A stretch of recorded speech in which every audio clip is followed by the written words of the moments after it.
மக்களுக்கு சேவை செய்றேன், மக்களுக்கு பயன் செய்றேன், மக்கள காப்பாத்த வரேன். கவர்மெண்ட் செய்யாத விஷயங்கள், அரசாங்கம் செய்யாத விஷயங்கள், ஒரு சில முக்கியமான பணக்காரர்கள் செய்யாத விஷயங்கள சாதாரண ஒரு ஆளா இருந்து நான் செய்றேன் அப்படின்னு சொல்லிட்டு செய்யக்கூடிய ஒரு நபர் தான் நிமல்ன்ற ஒரு ஆளு. ஸோ இந்த நபர் வந்து ரொம்ப அழகான ஒரு விஷயத்த பண்ணிட்டு இருக்காரு. கென்யால இருந்து எல்லா நாடுகளுக்கும் இறங்கி, எல்லா ஊர்களுக்கும் இறங்கி, தமிழ்நாட்டிலயும் இறங்கி, ராமநாதபுரம் வரைக்கும் இறங்கி, ராமநாதபுரம் வறட்சியான ஒரு ஏரியான்னு சொல்லிட்டு இருந்தாங்க. அங்க பல நீர்நிலைகள சரி பண்ணி குடுத்துருக்காப்ல.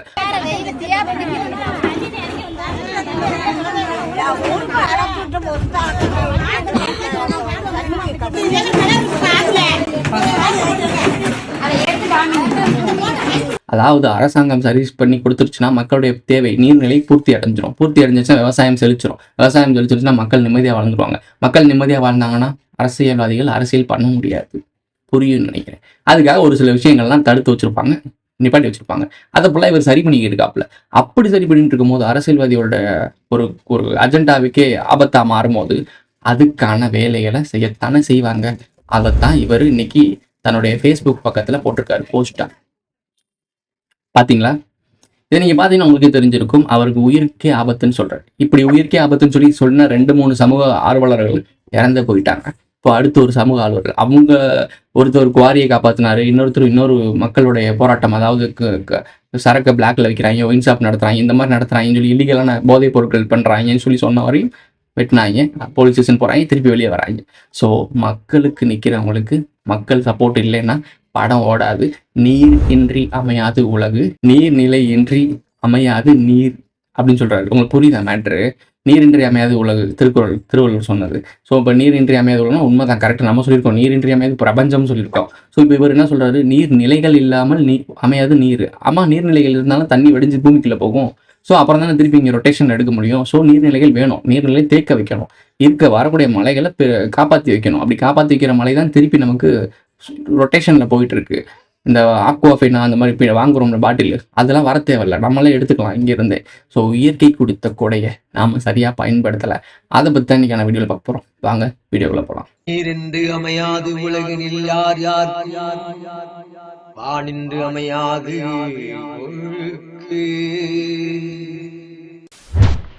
நீங்களே பார்த்துருப்பீங்க, இவர் முதலமைச்சர் ஐயா அவர்கள், அதாவது ஐயா சொல்லக்கூடாது, அப்பா அவர்கள்ட்ட புகைப்படம் எடுத்து அவருக்கு பாராட்டலாம் வாங்கியிருக்காப்ல. அப்படி இருக்க ஒரு நபருக்கு மிரட்டல் வரும் அப்படின்னா, ஆளுங்கட்சி ஆட்கள் தானே நிறைய பேர் குவாரிஸ் நடத்துறாங்க, பல வேலைகள் நடத்துறாங்க, மைனிங் பண்றாங்க, ஏகப்பட்ட விஷயங்கள் பண்றாங்க. ஸோ இது அப்படி போறதுக்கு விட இவருக்கு ஒரு மிரட்டல் வருதுன்னு சொல்லிட்டு பகிரங்கமா தன்னுடைய முகநூல்ல போஸ்ட் போடுறாருன்னா அப்போ எவ்வளவு சீரியஸான விஷயமா இருக்கும். 1 இயருக்கு முன்னாடியே தந்தி டிவிக்கு கொடுத்தக்கூடிய ஒரு இன்டர்வியூ மாதிரி ஒரு இன்டர்வியூ பேசியிருக்காரு. அதுலயுமே சொல்லியிருக்காரு. என்னெல்லாம் சொல்லியிருக்காருன்றது அதையும் பாருங்க. கஜா புயல் மீட்பு குழுன்னு ஃபேஸ்புக்கில் ஒரு போஸ்ட் போட்டேன். நம்பர்ஸ் 4-5 நம்பர் போட்டு அதில் எல்லாமே சிரிச்சு வச்சுருந்தாங்க, திட்டி வச்சுருந்தாங்க. நாங்கள் அந்த லேக் பண்ணுறதுக்கு முன்னாடி சொன்னாங்க இது கவர்மெண்ட் எடுத்து பண்ணாலே 3 வருஷம் ஆகும், 4 வருஷம் ஆகும் அப்படின்னாங்க. நாங்கள் 107 நாளில் பண்ணோம். பண்ணிகிட்டு இருக்கப்பவே இங்கே நிறையா நெகட்டிவிட்டியும் மக்கள்கிட்ட இருந்துச்சு. நிறையா பர்சனல் அட்டாக்ஸ், மிரட்டல்கள், ஆக்சிடென்ட்ஸ், அதெல்லாம் நிறையா கேலிகளும் கிண்டல்களும் மிரட்டல்களும் ஆக்சிடென்ட்களும் நிறையா பர்சனல் அட்டாக்ஸ், மிரட்டல்கள், ஆக்சிடென்ட்ஸ், அதெல்லாம் நிறையா. ஆக்சிடென்ட் நீங்கள் சொன்ன உடனே மைனிங்காக ஒருத்தர் ஜபகர் அலி அவர் ஒருத்தர் போராடினாரு, கேஸ் கொடுத்தாரு, கம்ப்ளைண்ட் பண்ணாரு. அவரை லாரியை வச்சு தான் ஆக்சிடென்ட் பண்ணாங்க. ஸோ ஆக்சிடென்ட்னா விபத்துட்டு போயிடலாம்ல. ஸோ அந்த மாதிரி ஒரு விஷயமும் நடந்திருக்குன்னு சொல்றாரு. அப்போ இவர் கான்சியஸ் லெவலில் இருந்து தான் இந்த விஷயத்த பண்றாரு. இப்போ நாம எப்படி இதனால என்ன நடக்கும், என்ன விளைவுகள் தெரிஞ்சு தான் நம்ம பேசிக்கிட்டு இருக்கோம். ஆனால் நம்மளே கான்ஸ்பிரசி தேரின்றாங்க, மெம்பர்ஷிப் ஆட் பண்ண சொல்றேன்றாங்க, என்னென்னலாம் கேவலமாக யோசிக்க முடியுமோ அதெல்லாம் யோசிப்பாங்க. இந்த உலகத்துக்கு நன்மையை கொண்டு வந்து சொல்கிறவனுக்கு மட்டும்தான் இவ்வளோ சிக்கல்கள் வரும். ஆனால் கெடுதல் பண்ணுறவன், என்டர்டெயின் பண்ணுறவன், காப்பி பேஸ்ட் பண்ணுறவனுக்குலாம் இங்கே கொண்டாட்டம் தான் நடக்கும். ஏன்னா நீங்கள் அந்த நிலைமையில தான் வாழ்ந்துட்டு இருக்கீங்க. மூளை பக்குவப்படலை. உங்களுக்கு தெரியாத விஷயத்தை ஒருத்தன் கொண்டு வந்து சேர்க்கும் போது அதை அக்செப்ட் பண்ணிக்கிற ஒரு புரிதல் இருக்க ஒரு மனநிலையில் மனிதர்கள் இல்லை. தனக்கு பிராண்டாக இருக்கணும், அதாவது ஏசி ரூமில் உட்காந்துட்டு ரொம்ப கலர்ஃபுல்லான ஒரு கேமராவில் உட்காந்துக்கிட்டு பின்னாடி பேக்ரவுண்ட்லாம் வேறு லெவலில் வச்சுக்கிட்டு வியூஸ்லாம் அப்படி இன்க்ரீஸ் பண்ணி பாட் வியூஸ், பாட் சப்ஸ்கிரைபர்லாம் ஏற்றி வச்சு அப்படி உட்காந்துருக்க கிளாசிக்கான ஒரு யூடியூபர் தான் உங்களுக்கு நம்பகத்தன்மையான ஆள். இந்த வேர்த்து ஒழுதிக்கிட்டு முடியெல்லாம் அப்படி பொழைச்சிக்கிட்டு ஜாலியாக ஃபன்னாக பண்ணிவிட்டு எடிட்டிங்லாம் அந்தளவுக்கு இல்லாமல் குவாலிட்டி கம்மியான வீடியோ அப்லோட் பண்ணுற நாங்கள்லாம் ஒன்றுமே இல்லாத ஆட்கள். இது எனக்கு நல்லாவே தெரியும். பின்னாடி பேக்ரவுண்ட்ஸ்லாம் செட் பண்ணி நல்லா வேறு லெவலில் கிளாஷாக காட்டினா தான் அப்படி தான் பார்க்கவே வருவீங்கன்னு எனக்கு நல்லாவே தெரியும். ஸோ இப்போ இதே கண்டென்ட்டை நான் வீடியோவில் இப்போ வந்து பேசுகிறனால ஓரளவுக்கு பார்க்குறானுங்க. இப்போ இதே வீடியோவில் வராமல் வெறும் வாய்ஸ் ஓவர் கொடுத்தேன்னு வச்சுக்கோங்க, எதுவும் பார்க்க மாட்டானுங்க. உங்களுக்கு புரியும் நினைக்கிறேன். நன்மைக்கு தான் இங்கே டிமாண்ட் அதிகம், ஆனால் அதை தான் பார்க்கவும் மாட்டாங்க. என்ன சொல்றாருன்னு பார்த்துருப்பீங்க நீங்க. அவரோட உயிருக்கே ஆபத்து இருக்குன்றத போட்டிருக்காரு. என்னடா பண்ணிருவீங்க? முடிஞ்சா முடிச்சு தான்டா விடுவீங்க. ஏங்க இதெல்லாம் உங்களுக்கெல்லாம் பார்க்குறதுக்கும், கேட்கறதுக்கும் ஒரு வருத்தமாவே இல்லையா? ஒரு நீர்நிலைய நம்மளால உருவாக்க முடியாது. அரசாங்கம் செய்ய வேண்டிய வேலைய 100 நாள் வேலை திட்டத்துல உட்காந்து புல்லு புடுங்கிட்டு உட்காந்துருப்பாய்ங்க. வெட்கமே இல்லாம அது ஒரு ஒரு அஜெண்டாவா கிரியேட் பண்ணி வச்சிருக்கானுங்க.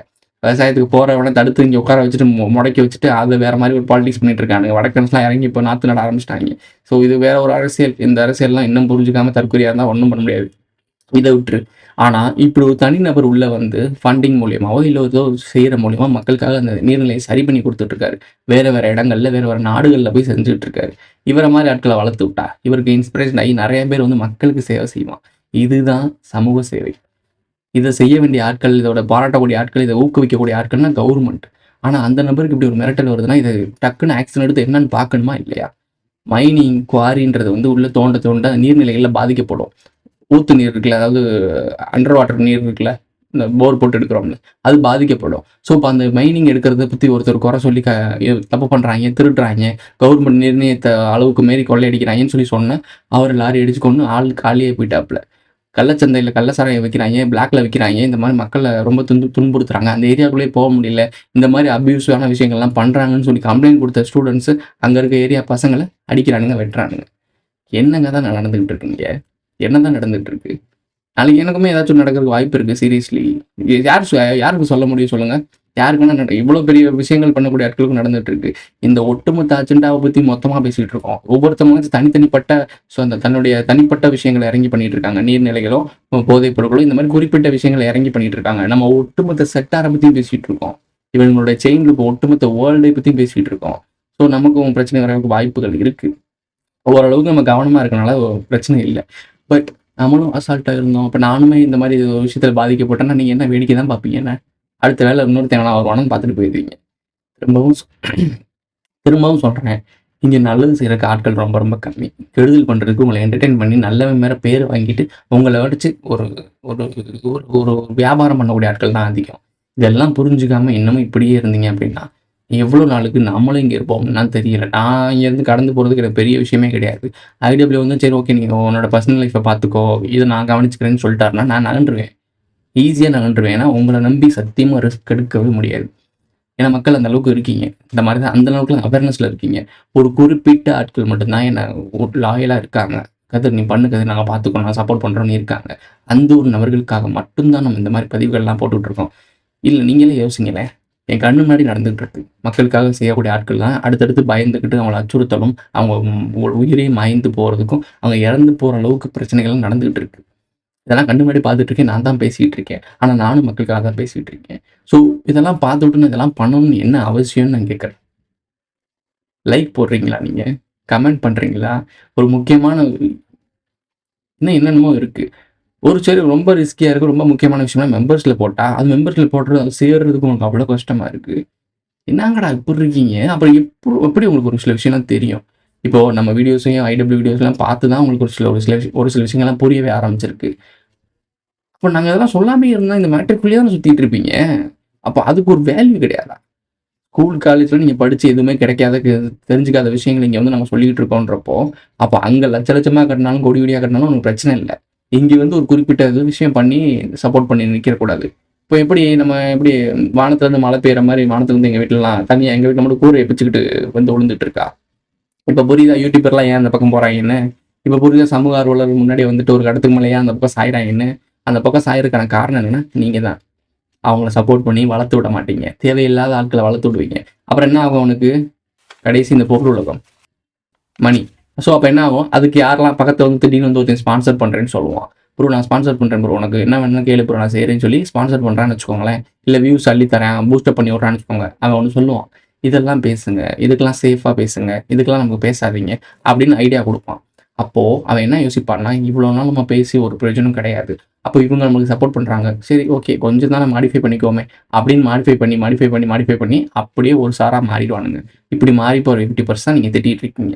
இப்ப நம்ம பேசிக்கிட்டு இருக்கோம். ஸோ அதான் நான் ரியலா சொல்லிட்டு இருக்கேன். நீங்க புரிதல் இல்லாம இருந்தீங்கன்னா, இது நடந்துகிட்டே இருக்கும். அகைன் நடந்துகிட்டே இருக்கும். இங்க நல்ல விஷயங்கள் இருக்கவே இருக்காது. நான் இந்த பாட்டு கூடயே சொல்லுவாங்கல்ல, இது தளபதின்னு சொல்லுவாங்கல்ல, என்னை எதிர்த்தவன் இப்ப என்னோட ரசிகர் படையல்ன்னு சொல்றாங்கல்ல, அதுக்கான காரணம் என்ன? அவனை எதிர்க்கிறோம் நம்ம.